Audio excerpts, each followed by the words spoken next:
Buenas tardes. Vamos haciendo ya un poquito de silencio. Nos vamos sentando, nos acomodamos.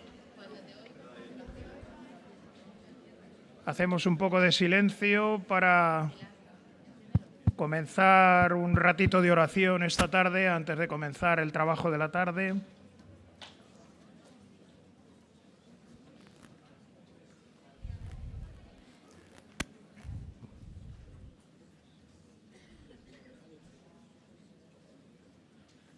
Ya nos hemos acomodado, nos sentamos. Vale, pues empezamos entonces este ratito de oración.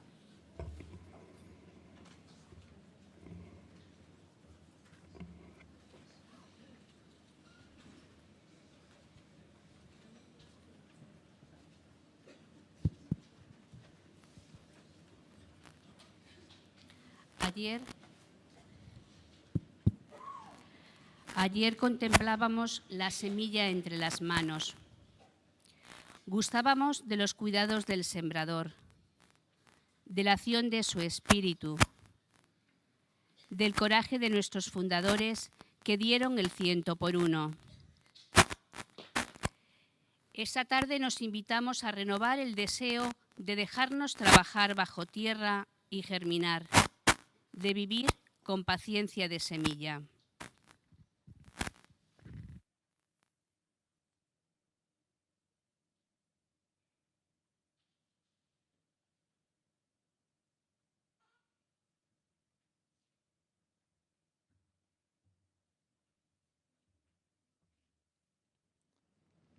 Del Evangelio de Mateo. Aquel día salió Jesús de casa y fue a sentarse a la orilla del lago.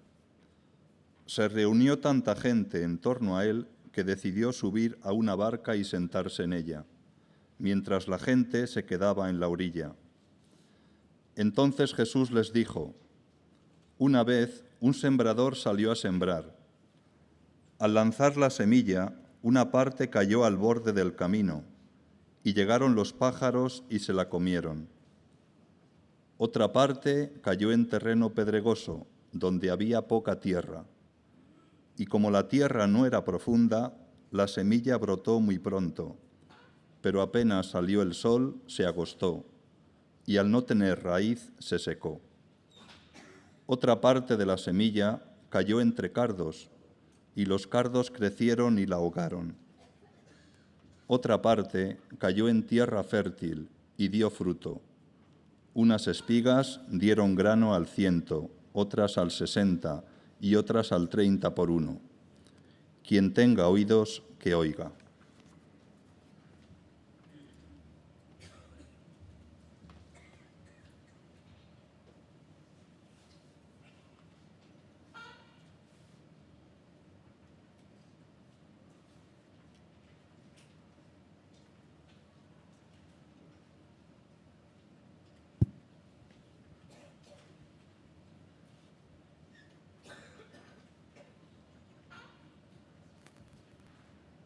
La semilla dócil se deja caer en tierra, se deja arropar por ella, aguarda paciente, acoge la lluvia y el sol, el frío y el calor, humilde, aguarda y madura.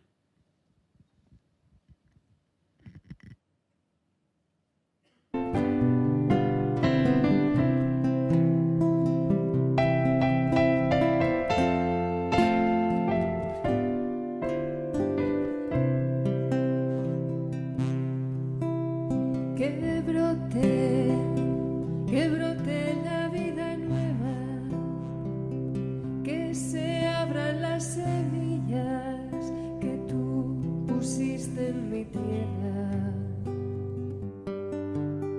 Que brote, Señor, que brote por fin sin tregua, que venza esa débil fuerza.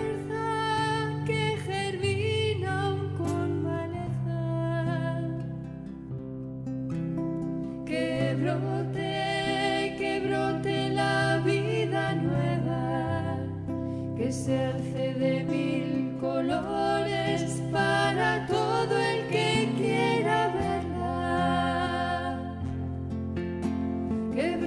Señor, que brote aún con cizaños sin ella, que crezca toda esa vida que se hace fuerte en tu espera, y cuida mis brotes nuevos y riega cuanto florezca, que tu palabra alimente mi tierra y la vida crezca, y cuida mis brotes nuevos y riega cuanto florezca, que tu palabra alimente mi tierra y la vida crezca, y cuida mis brotes nuevos y riega cuanto florezca, que tu palabra ilumine la noche y la vida crezca.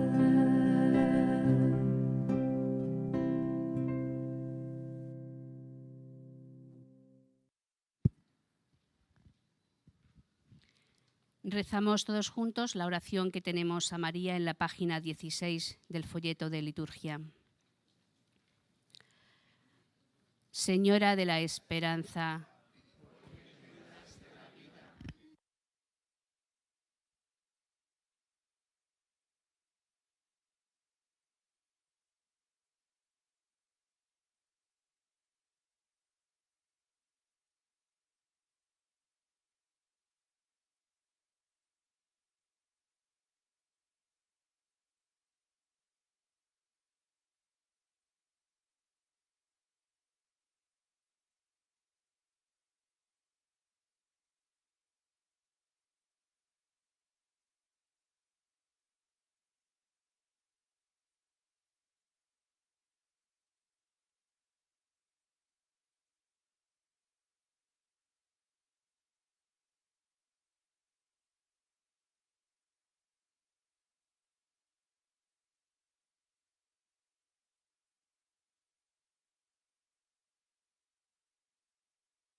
Qué bien, así serenos podemos comenzar tranquilamente esta tarde. Luis Ángel, por aquí delante. Nos acompañan esta tarde, pues tenemos aquí a Monseñor Luis Argüello, secretario de la Conferencia Episcopal. Pues gracias, Luis, por hacerte presente. Y Monseñor Luis Ángel de las Heras, también obispo de Mondoñedo Ferrol, forma parte de la Comisión Episcopal de Vida Consagrada y nos acompaña también en esta tarde. Bueno, pues fue presidente de Confer y le agradecemos también su presencia. Pues vamos a comenzar esta tarde. Josito, que anda por ahí. Acércate por aquí. Le ponemos un micro, Josito.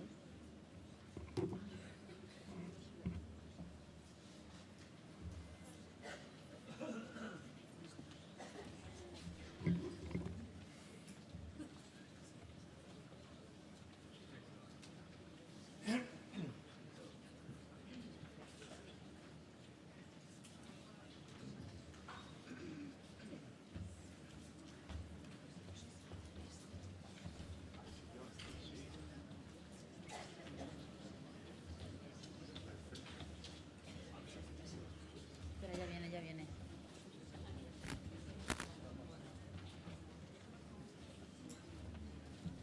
Es a él.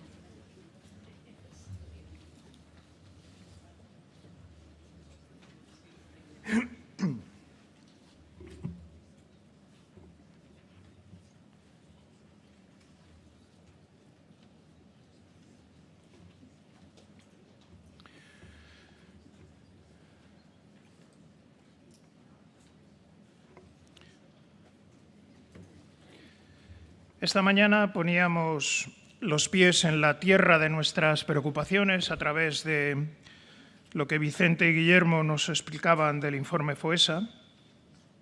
Ahora nos invitamos a caminar dialogando con las periferias. Está con nosotros José Luis Segovia, Josito. Yo creo que todo el mundo le conoce.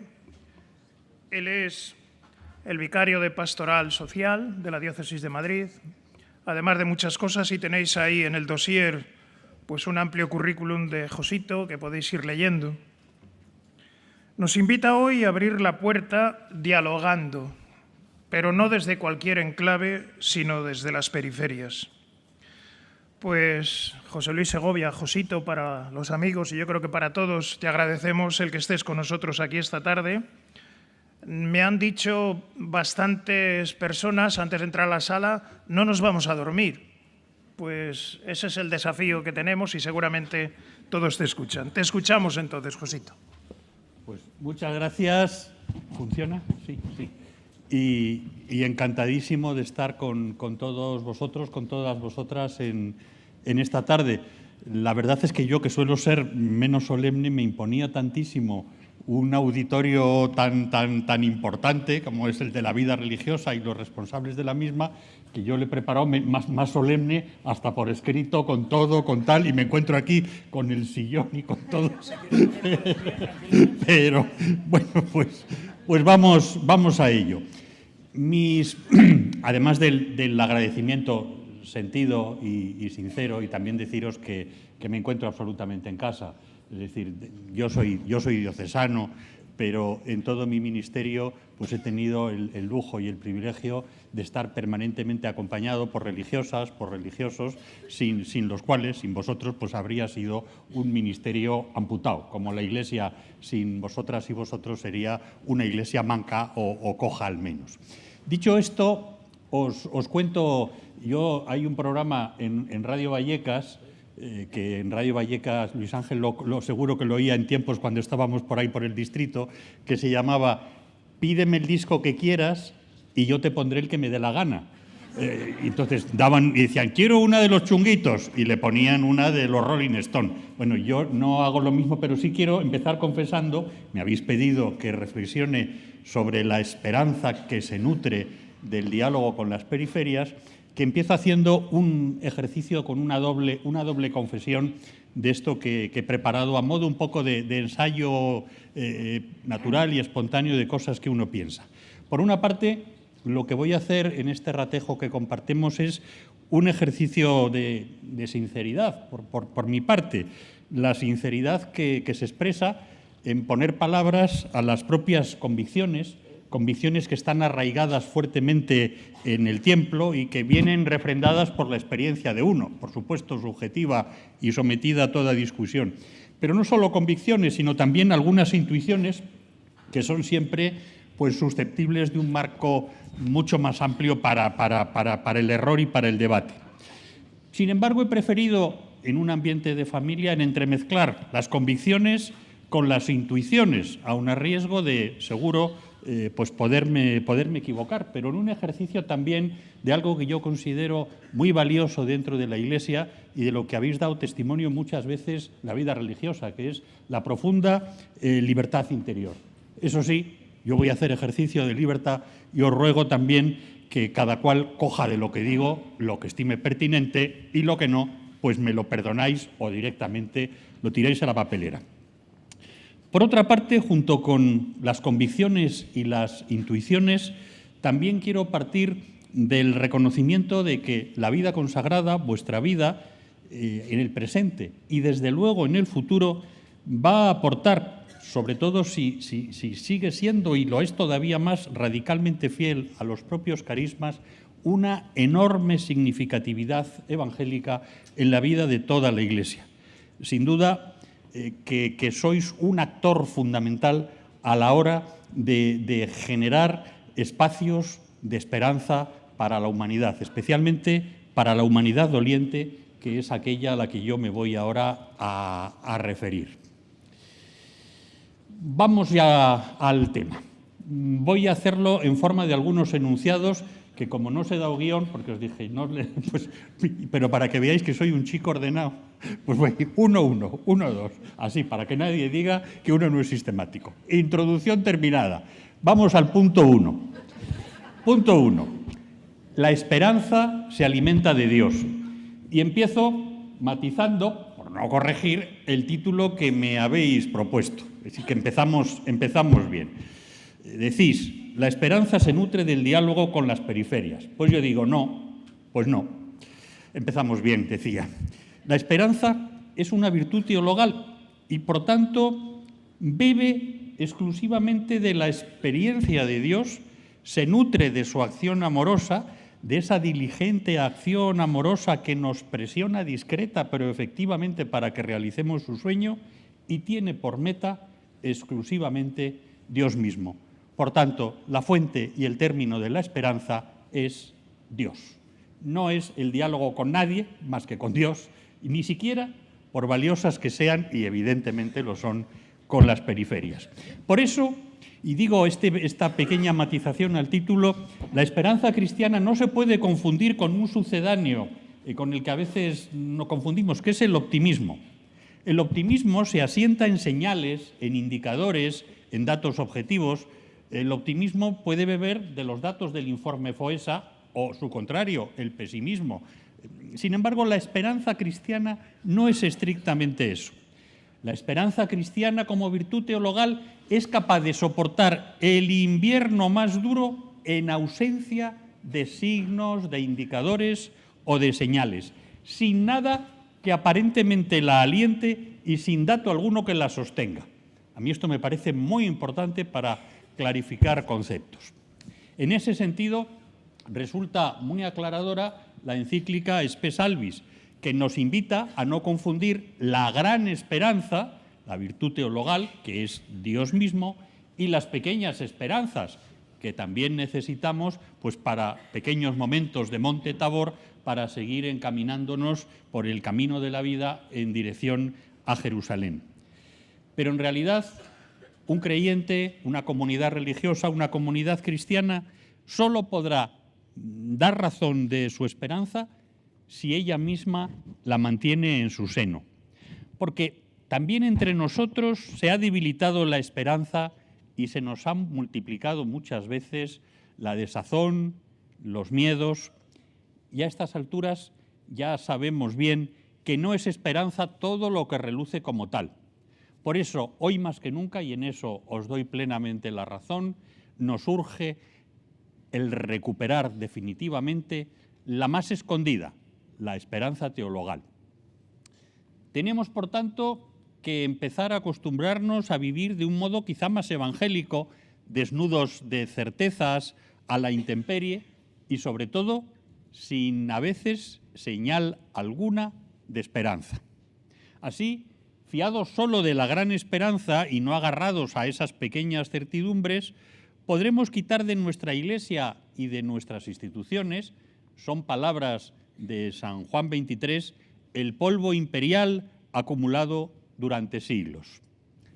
Sí, yo estoy convencido de que todavía nos cuesta demasiado, y hablo a vosotros y a vosotras, pero estoy hablando de mí en primer lugar, eso tenedlo presente, no estoy haciendo una crítica, sino que me la hago el primero yo a mí mismo, por eso el tono fraternal y libre, porque no estoy cuestionando nada que no tenga que cuestionarme yo primero.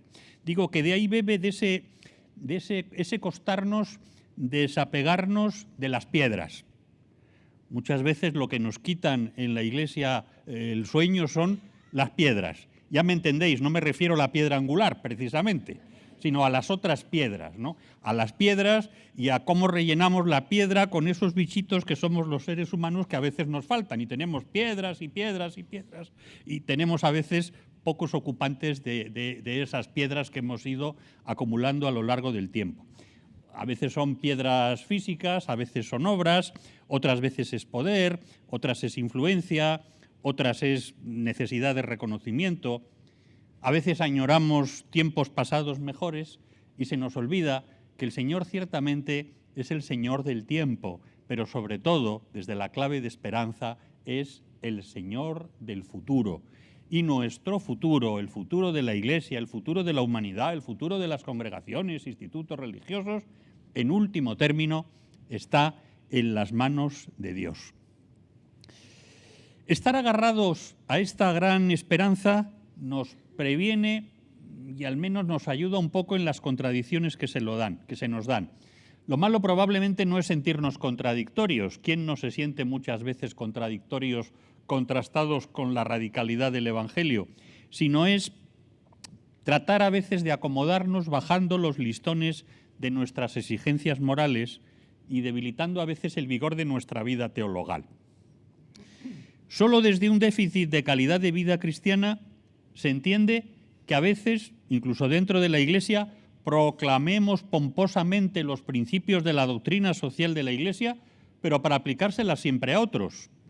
Y a veces no tenemos demasiados escrúpulos en subcontratar nosotros mismos determinados servicios, valorando exclusivamente el coste que tiene para nuestra institución y no teniendo en cuenta las condiciones efectivas de las personas que están trabajando, a pesar de que estén con unos sueldos precarios o con unos horarios absolutamente extenuantes. Nos puede pasar también que no nos guste el punto materialista y crematístico que tiene el capitalismo que tenemos en nuestro momento, pero no siempre apostamos decididamente por la banca ética o por inversiones también éticas.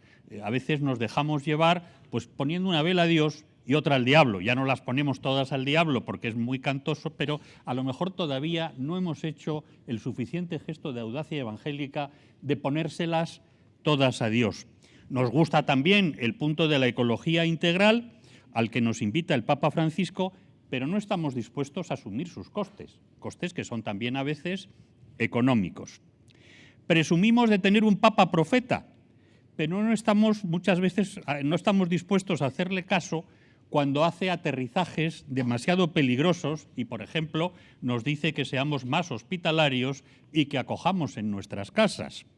Lo mismo se diga del empeño de ser bien vistos o ser socialmente reconocidos, obviando que el cristianismo de pura cepa siempre ha sido proféticamente contracultural. Repito, no me estoy metiendo con vosotros, faltaría más encima que me habéis invitado, me estoy metiendo conmigo mismo porque me siento copartícipe de la misma bendita Iglesia a la que todos pertenecemos, pero a la que todos también tenemos el deber de hacer un ejercicio responsable de crítica para acercarnos más al Evangelio de nuestro Señor Jesucristo. Y digo, por hacerla muy directamente, yo soy el responsable de la Pastoral Social de Madrid y no he conseguido, entre 400 y pico parroquias, nada más que 6 puedan ser parroquias de acogida a las personas que están viniendo y que en este momento están quedando en las calles de Madrid con familias y con niños. Pues no he conseguido más. Digo que eso algo dirá también de uno y de lo que nos traemos entre manos. Y para corregirme, esta mañana, cuando estaba en el Consejo Episcopal, ha llegado un WhatsApp diciendo, hay una parroquia nueva. Digo, mira, esto es un signo precioso para cuando nos ponemos a veces excesivamente negativos o nos fustigamos de más, de repente te llega no la esperanza, pero sí esas señales de la pequeña esperanza que dice, no podemos ser nunca escépticos ni hacer una crítica agria o destructiva. Nuestra crítica tiene que ser siempre una crítica que trate de vincularnos más al Evangelio de Jesús y a vivirlo con la pasión que reclama. Por tanto, sí, definitivamente creer que Dios es nuestra esperanza, nuestra única esperanza, no deja de ser siempre peligroso porque nos pone en el alero de la toma de decisiones comprometidas, de tener que hacer un discernimiento moral de cosas, de tener la audacia a veces de tener que decidir y abandonar pues ciertas corduras, prudencias, sentidos comunes que nos instalan en lo que para nosotros muchas veces son zonas de confort. Asentados en eso que el Papa llama la cultura del siempre se ha hecho así, que es un elemento justificatorio que nos impide la movilización y el cambio. Pero mucho me temo que nuestros grandes fundadores, y por supuesto el origen de todo, que es Jesucristo, fueron precisamente los que se fiaron de Dios y guiados por una enorme audacia de espíritu y con una genialidad creativa capaz de leer los signos de los tiempos en cada momento de la historia, creyeron precisamente en lo imposible. Creyeron, por ejemplo, en la perfectibilidad de los hombres y de las mujeres y se empeñaron en crear obras educativas novedosas en su tiempo. O pensaron que el sueño de Dios podía hacerse realidad y entonces generaron unas innovadoras obras sociales. O, por ejemplo, soñaron con que las enfermedades podían ser erradicadas de la faz de la tierra, incluso aun a riesgo de caer los que querían ser sanadores enfermos. Y así muchas veces fue, como incomprendidos los educadores o perseguidos incluso los transformadores sociales. Naturalmente, cada congregación sabe pues, dónde ha estado la genuina aportación del carisma de cada cual. Pero en ellas y en ellos, en estos fundadores, santos elevados a los altares o en la comunión de los santos más anónimos, hay un dato que es clave y característico. Eran hombres y mujeres de esperanza.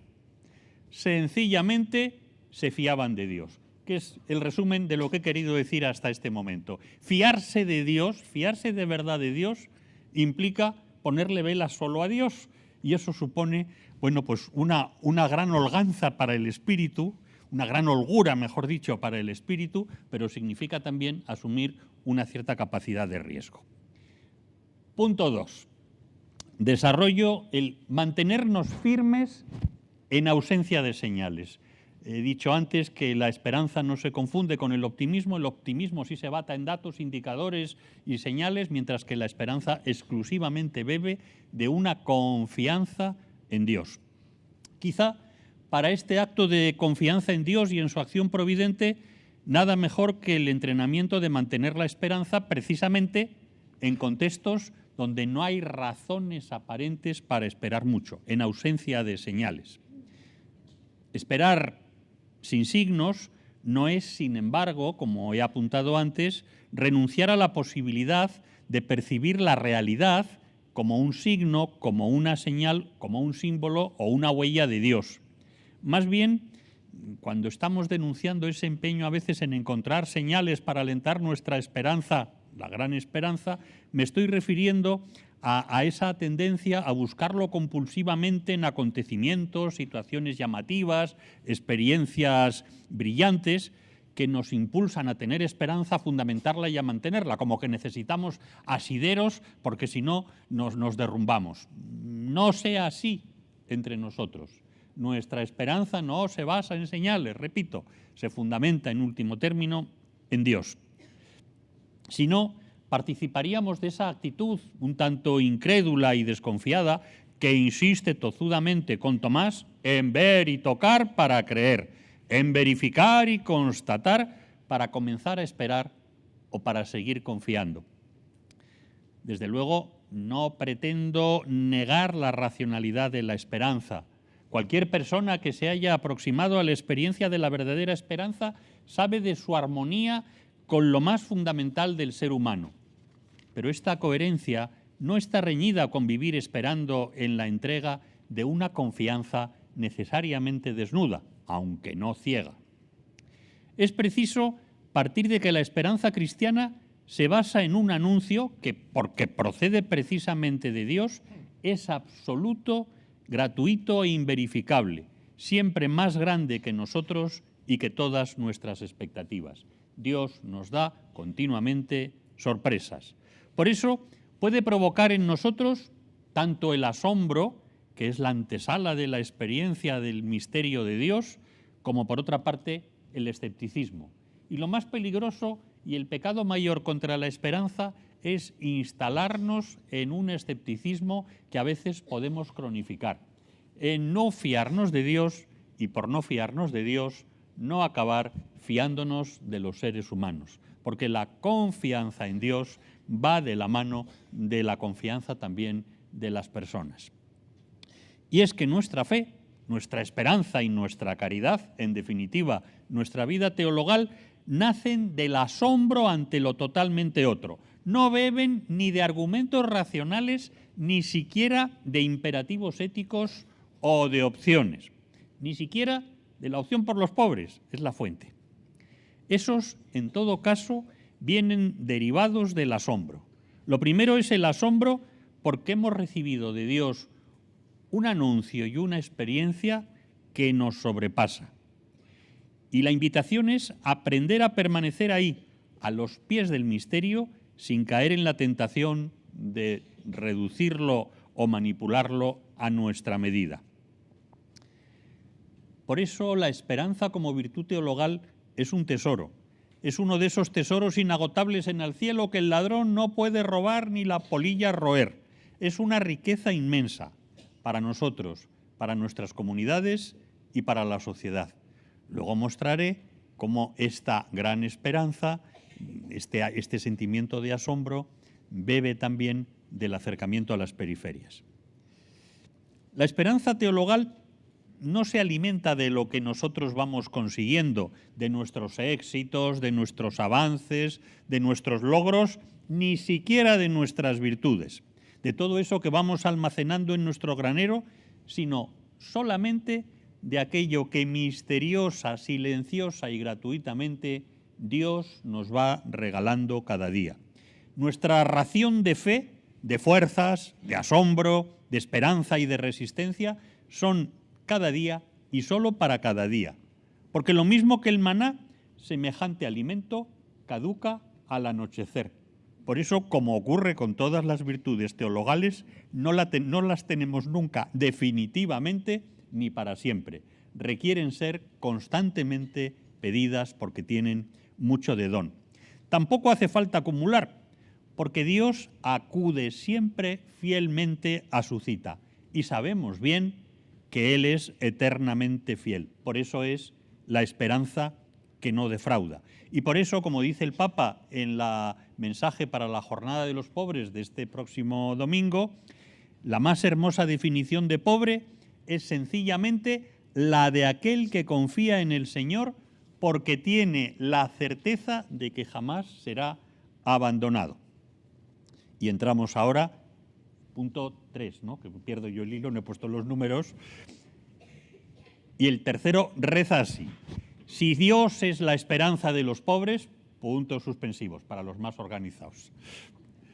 Pues bien, si como dice el Papa Francisco, Dios es la esperanza de los pobres, la consecuencia natural de ello es que nosotros y nosotras tendremos que ponernos muy cerquita de los pobres, arrimarnos mucho a ellos para que podamos experimentar también a Dios como nuestra propia esperanza. De espaldas al sufrimiento del mundo o solo discretamente cercanos de los pobres y de la injusticia creciente en la que viven, no cabe experiencia cristiana del Dios que se ha revelado en Jesucristo. No nos cabe esperar ninguna renovación eclesial, ni tampoco probablemente tengamos acceso a ese oxígeno siempre vivificante que supone la esperanza. Recuperando la definición que hacía el Papa que acabo de mencionar, la más firme esperanza del pobre reside en que el Señor jamás se olvida del grito de los pobres. La fuente de la esperanza, de nuevo, Dios mismo. El descubrimiento y, sobre todo, la experiencia cercanos a los pobres de este descubrimiento nos provoca tal asombro y tal alegría que todo lo demás sirve en la medida en que ayude a adquirir este tesoro. Por eso la esperanza teologal viniendo de Dios tiene un poder movilizador inmenso, tanto mayor cuanto paradójicamente más vulnerables nos sentimos. Eso nos suena eso de San Pablo: cuando soy débil, entonces soy fuerte. El sabernos que Dios nos quiere apasionadamente con todo lo que llevamos en el macuto es uno de los misterios más imponentes y más esponjantes para nuestra vida que tiene la tradición cristiana. Este tesoro de esperanza, más al alcance de los sencillos y de los pobres que de nadie, es real, muy real. Sin embargo, está escondido, está oculto a cualquier mirada superficial, no se ve a simple vista. Hace falta una mirada tocada por la gracia para descubrir cómo toda la realidad está ya alcanzada por esta esperanza teologal.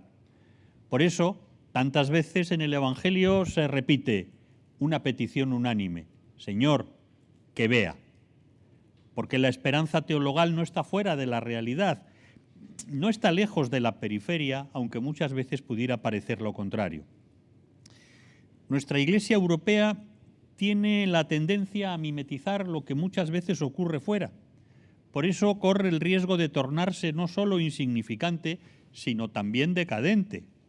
Se nutre demasiadas veces de disputas internas de poder, de debates puramente ideológicos, reproduce en su seno polémicas políticas y con frecuencia olvida lo esencial: la vuelta a la experiencia fundante de lo teologal, la fe, la esperanza y la caridad. El retorno a la experiencia de Dios nos va a ir obligando a cerrar el arco de tantísimas iniciativas dispersas y a ir concentrando fuerzas. Tendemos a la dispersión y al personalismo, individual e institucional. Nos colocamos a veces entre el mal de piedra, absorbidos en la gestión de nuestras obras y posesiones, y el riesgo, en ocasiones también, del secuestro de los carismas. Llamo secuestro de los carismas a la pérdida a veces de la identidad, de la significatividad evangélica, porque no nos queda más remedio que acudir a ciertas fórmulas jurídicas que nos dan cobertura económica, pero a veces por no tener nosotros la fuerza y pues que hacen que se diluya el mensaje y podamos aparecer en algunos entornos pues como empresas de servicio. Ya sé que es una minoría, pero yo me atrevo a apuntarlo como un riesgo que corremos, ¿no? O anclarnos en el mal de piedra o convertirnos en empresa de servicios mediante eso que llamo yo el secuestro de los carismas, que nos lleva a diluir nuestra identidad y hacer que no se note el sello de origen de nuestro carisma, nuestra pertenencia eclesial y nuestra fidelidad al Evangelio. Por eso yo me pregunto, con toda libertad, si no nos hará falta más identidad evangélica y eclesial desde proyectos a lo mejor que necesariamente tienen que ser cada vez más sencillos, con menos medios, pero sin embargo más incisivos, que tal vez alcancen a menos destinatarios, pero que lo hagan de manera mucho más significativa. Yo creo que no se nos puede olvidar que se ha acabado la época de cristiandad y que no debemos ni podemos tener que dar respuesta a absolutamente todas las cosas, entre otras cosas porque vamos siendo menos y en determinados espacios los problemas son cada vez mayores. Por eso, la vuelta a los orígenes exige ser simplemente la Iglesia de Jesús, la Iglesia que peregrina aquí o allá. Buena parte de nuestras tentaciones tienen que ver muchas veces más con el poder, la influencia, el prestigio, el dinero o hasta el clericalismo. Hasta incluso los abusos sexuales, demasiado consentidos durante mucho tiempo institucionalmente, correlacionan más con estas patologías del poder y el corporativismo que con el sexto mandamiento. Os cuento una anécdota que refleja esa importancia de aglutinarnos, de ser cada vez más uno, de dar cada vez más relevancia a lo que nos vincula que a lo que nos disingulariza y nos diferencia.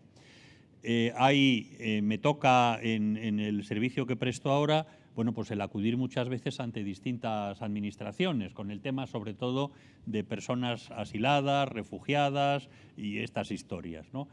Pues la primera vez que yo voy a uno de estos espacios donde había representantes del Gobierno, de la Comunidad de Madrid y del Ayuntamiento, yo iba en nombre del arzobispo y de la diócesis, me preguntan, bueno, ¿y tú chiquito? Eso no lo dijeron. ¿Y tú quién eres y de parte de quién vienes? Digo, bueno, pues yo vengo de la Iglesia, de Cáritas. Digo, bueno, sí y no. Claro que vengo de parte de Cáritas. Digo, pero yo también soy, y lo dije así, se quedaron así con una... Digo, sí, yo soy Cáritas, pero también soy religiosa, y soy fraile, y soy del Opus Dei, y soy de Comunión y Liberación, y soy de los Kikos, y soy de las comunidades de base. Sencillamente, yo vengo en nombre de la Iglesia de Madrid. Es la Iglesia de Jesús en Madrid. Digo, bueno, teníais que ver las caras, no digo quiénes estaban, pero en fin, personas muy conocidas, las caras diciendo, ¿pero cómo la Iglesia? Digo, y dije, perdón la expresión, dije, sí, coño, porque había una mente, digo que sí, la Iglesia, sí, coño, la Iglesia. Digo, somos la Iglesia que reza, la Iglesia que catequiza, la Iglesia que evangeliza, la Iglesia que celebra, la Iglesia que apuesta por los pobres y que anhela justicia. La única y la misma Iglesia de Jesús. Bueno, el verles las caras diciendo, esto es nuevo, digo, uy, pues esto que viven desde fuera como nuevo, igual es que también lo está siendo para nosotros y tenemos que cultivarlo más. En lugar de acentuar tantísimo aquello que nos diferencia y a veces meternos el dedo en el ojo, porque perdemos bastante tiempo dentro de la Iglesia en meternos el dedo en el ojo los unos a los otros, deberíamos emplear más en ser uno para que el mundo crea y en trabajar conjuntamente. Desde luego, la experiencia en este sentido está siendo muy agradable, porque nos damos cuenta de que cada uno de nosotros, en nuestra singularidad personal o institucional, pues tenemos algo de carisma, y el carisma es don, pero también, lo digo con toda libertad, es pedrada. Y me explico. Nos pasa como las personas. Tenemos cualidades, pero nuestra cualidad, ojo, es también nuestro defecto. Yo es que soy muy constante y muy tenaz, pero a veces eres insufrible, porque no pasas ni una al otro. No, yo soy muy relajado y muy alegre, y un tanto irresponsable. Es decir, aquello que por un lado supone una cualidad, al mismo tiempo puesto desde el otro, es nuestro defecto. No penséis que en la vida religiosa o en la vida diocesana pasa otra cosa distinta. Es decir, nuestra cualidad, uséase, nuestra gracia, nuestro carisma, tiene también pedradas. Es decir, tiene también limitaciones que tienen que ser tenidos en cuenta. Y por eso los carismas no son vuestros de cada... No, los carismas son de toda la Iglesia. Como los fundadores y fundadoras no son vuestros, también son míos. Yo soy diocesano, pero son patrimonio de toda la Iglesia. Si empezamos a descubrir pues que hay que hacer más difusos esos límites y esas pertenencias que nos distancian y nos separan, estoy seguro de que estaremos en la dirección correcta.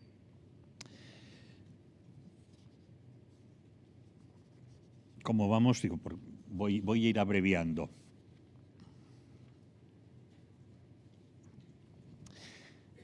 Siguiente punto. La vía caritatis, dicho así en repelente, la vía, el camino de la caridad, no es difícil entenderlo, ¿verdad? Pero sí por sí, la vía caritatis como camino privilegiado para el diálogo con las periferias. Hay un documento muy bonito de los obispos de los Estados Unidos y de México que se llama precisamente Juntos en el camino de la esperanza, y que versa sobre la tragedia de las personas pues forzosamente desplazadas en esa frontera en los Estados Unidos que, bueno, pues con el que el actual presidente ha puesto todavía de más relieve, ¿no?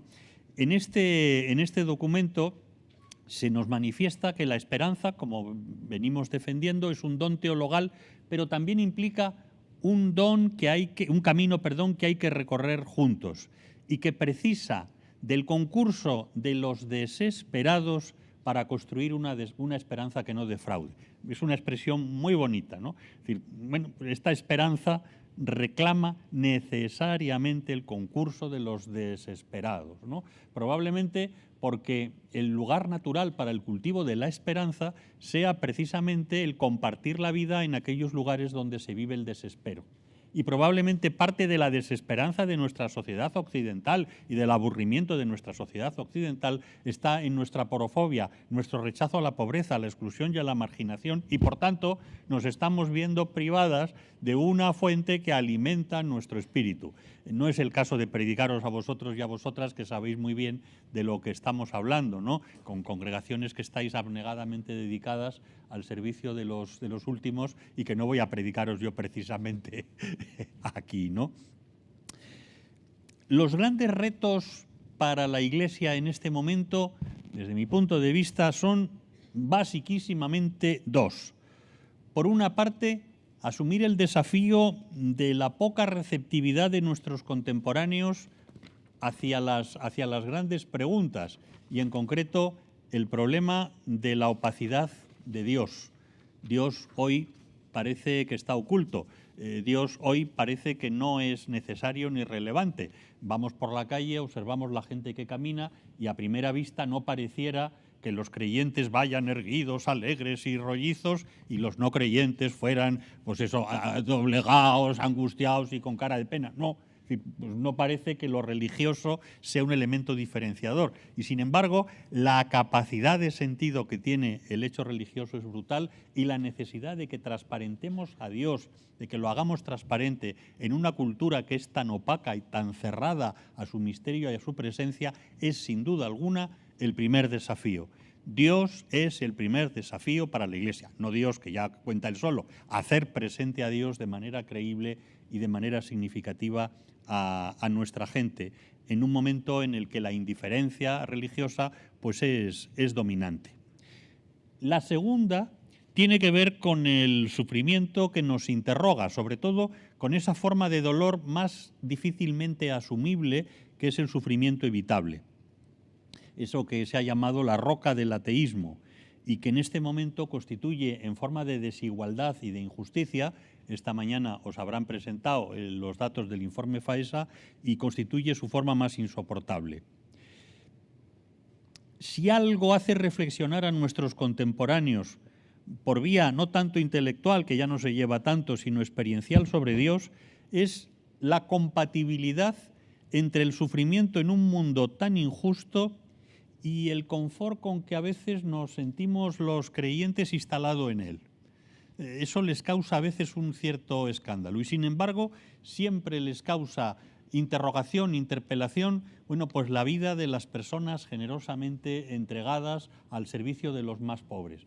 No es ninguna casualidad que en todas las estadísticas los misioneros, las misioneras aparezcan salvados de la quema en la que muchas veces colocan al resto de la, injustamente por otra parte, al resto de la Iglesia. Pero algo tiene que ver con esto que estoy apuntando, ¿no? Pues bien, ante estas dos periferias, auténticas periferias existenciales, el desafío de la increencia y el desafío del mal evitable, la injusticia en el mundo, ambos alejan de Dios. Hay una vía que aglutina las dos y que permite articular esa respuesta a la opacidad de Dios y esa respuesta ante la injusticia que domina en el mundo, y es la vía de la caridad. Supone un camino para combatir el mal de manera directa y personalísima y al mismo tiempo el modo más directo, interpelante de abrir ventanucos a la esperanza a nuestros contemporáneos que están bastante vacunados frente al misterio de Dios. Esta esperanza no permite que los perdedores, los vencidos, los humillados, los olvidados permanezcan en su suerte fatal para siempre.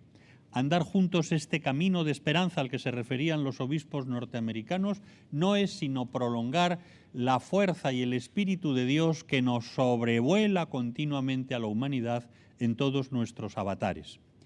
La propia historia de la Iglesia es la mejor credencial para mostrar cómo la vía de la caridad es la más excelente puerta a la esperanza. Os lo cuento rapidísimamente porque estamos en recta final.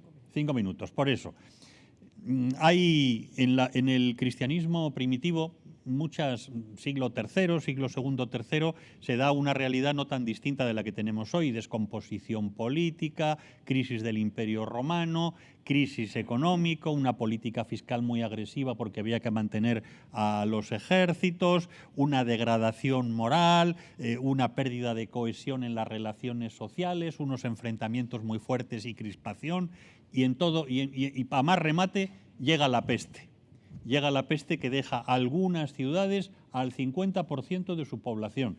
En Roma hay textos que nos hablan de las calles repletas de personas que estaban muertas y que nadie quería tocar para no contaminarse. Bueno, no os cuento ahora, para no entrar en detalles de quiénes son.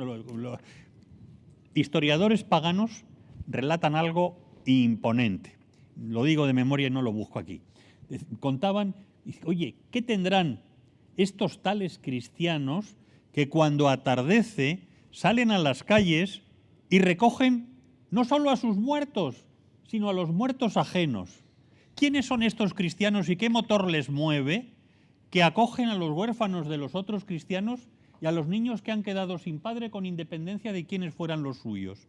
¿Quiénes son estos cristianos que cuidan con tanto primor de los que ya no cuentan, de los ancianos? ¿Quiénes son estos cristianos capaces de, sin ningún temor, dejarse contagiar por la peste para enterrar simplemente a los muertos? ¿Qué es lo que mueve? Bueno, esta es lo que provocó un auténtico terremoto. Terremoto que quiero poner en relación con la esperanza que nos está ocupando. Los cristianos que se arrimaron a los apestados murieron, muchos de ellos en el intento. Murieron fracasados por haberse arrimado a enterrar a los muertos, por haber acogido a los enfermos. Murieron en el fracaso y en el anonimato más absoluto. Murieron en ausencia de señales, con una sensación de fracaso probablemente no tan diferente de la que podría tener Jesús en algunos momentos cuando se ve abocado a la cruz. Y sin embargo, este fracaso aparente, esta frustración total de la sanación que iban a dar a los que estaban con lepra, generó en la generación siguiente y en la siguiente una torrentera de nuevos cristianos que se preguntaban: ¿y quiénes fueron estos que cuidaron de mis padres, que criaron a mis abuelos, que enterraron a mis hermanos? ¿Quiénes son estos cristianos? Y empezaron a interpelarse por el hecho cristiano. Es decir, que en los primeros cristianos, el cristianismo primitivo, además del Espíritu Santo y las razones que siempre se dan, de las vías romanas, etcétera, etcétera, etcétera, hubo un elemento fundamental que contribuyó a la expansión del cristianismo. Fue la vía de la caridad. Una vía de la caridad que abrió no un portillo, sino un ventano impresionante a la esperanza, a una cultura y a un momento histórico que estaban en franquísima decadencia y que, sin embargo, permitió precisamente por arrimarse a las periferias, por aproximarse a los perdedores, por juntarse con los pobres, por acercarse a los enfermos y contagiarse por ellos, provocar el terremoto mayor que hemos tenido en la historia de la tradición cristiana. Por eso concluyo, me salto cosas, lo que nos pide el Evangelio, a lo que el Espíritu Santo nos presiona amorosamente, es a volver a la esperanza primera, al amor primero, a la simplicidad evangélica, a la santidad de vida y al retorno a los orígenes de la Iglesia. A mí el nombre que me han puesto en la vicaría es un nombre muy raro y muy largo, que no es el que tú has dicho. Así puestos, ya os contradigo en el título y en el que tú me has puesto también. Es Vicaría para el Desarrollo Social y la Innovación. Y cuando a mí me preguntan, ¿y lo de la innovación? Digo, mira, no tiene nada que ver con el I+D+I. La mejor innovación en la Iglesia es la vuelta a la originaria tradición, a eso que Francisco de Asís llamaba, y el Papa Francisco repite, el Evangelio sin glosa. La radicalidad del Evangelio, el espíritu genuino, esa vivacidad apasionada de los momentos originantes del cristianismo a los que podemos volver siempre, porque no somos seguidores de un muerto, sino de un resucitado que nos ha regalado su espíritu y que nos garantiza que los lugares para la esperanza son precisamente compartir la vida, tener la audacia de arriesgar y ponernos al lado de los que tienen todas las razones para desesperar. Y concluyo. Mi convicción fundamental, y esta es más, me vale para todo, digo, yo tengo tres elementos fundamentales en mi vida cristiana y en mi ministerio que comparto con vosotros. Si tuviera que resumirlo, sería esa imagen donde está María y Juan a los pies del crucificado. Es el momento, simbólicamente, del nacimiento de la Iglesia primitiva. Ahí está tu madre, ahí está tu hijo. Fijaros que se produce ese acontecimiento fundante de la Iglesia a los pies de la cruz. El lugar natural de la esperanza, el único lugar desde donde podemos recuperar las virtudes teologales es a los pies de la cruz y a los pies de los crucificados, a los pies del sufrimiento, a los pies de los injusticiados, a los pies de las víctimas, porque la Iglesia tiene incita una condición victimal que sigue a la víctima inocente que es Jesucristo. Por tanto, a los pies de la cruz, fijos los ojos en el Señor, para no desviarnos, y es normal que nos desviemos también, no me asusta, con miradas más ideológicas, inevitablemente a veces se nos va la mirada a la derecha y a veces se nos va la mirada a la izquierda. Pues tratando de fijar la mirada en Cristo y sobre todo dejándonos mirar por Él para recentrarnos. Y en último término, y yo creo que eso es un grandísimo desafío en este momento y causa no poco escándalo a mucha gente, siendo uno para que el mundo crea. El grandísimo desafío que tenemos también como Iglesia, religiosos, no religiosos y medio pensionistas, es ser uno para que el mundo crea. Ser uno para que el mundo crea a los pies de los crucificados, a los pies de los dolientes, de los sufrientes y de los injusticiados, fijos los ojos en el Señor y dejándonos mirar por Él. Es como la clave donde brota espontánea, sin necesidad de buscarla demasiado, esa esperanza que es virtud teologal, que vive, nace de Dios, se mantiene por Dios y en último término es abrazada por Dios. Amén, Jesús. Ya estamos ahí.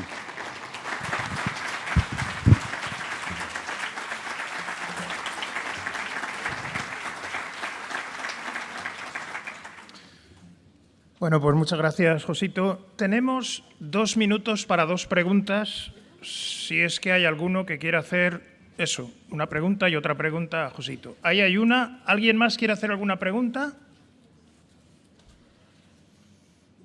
Vale, pues una pregunta nada más.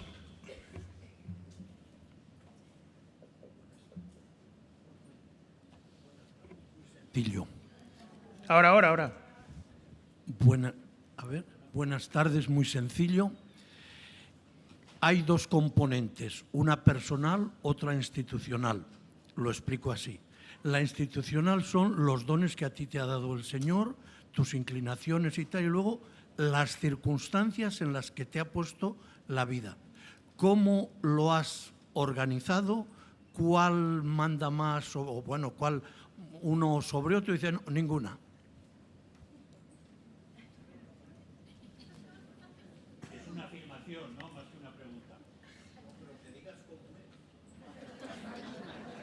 Soy yo y mis circunstancias, ¿no? Decía las 2 cosas, decía Ortega. Las 2 cosas mandan, evidentemente, las circunstancias personales, pero como luego las personas nos ubicamos en una comunidad religiosa, en una iglesia, bueno, pues por eso la Iglesia habla muy certeramente tanto del pecado personal como de las estructuras de pecado. Tenemos que provocar la conversión del corazón y la conversión de las leyes, los sistemas, los reglamentos, los regímenes. Eso Evangelii Gaudium lo deja el Papa bien claro. Es decir, que no nos podemos apegar a los métodos, lo decimos en las renuncias, ¿no? A los métodos, reglamentos, no sé qué y no sé cuántos, y no alcanzar a Dios.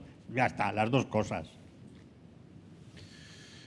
Bueno, pues muy bien, gracias, Josito, por tus palabras, por estar con nosotros aquí esta tarde. Te agradecemos también que esto nos haga pensar y darle vueltas a todas estas cosas. Vamos a dedicar 5 minutos nos podemos levantar, no hace falta que salgamos de la sala para poner un poco todo esto a punto y comenzamos la siguiente parte.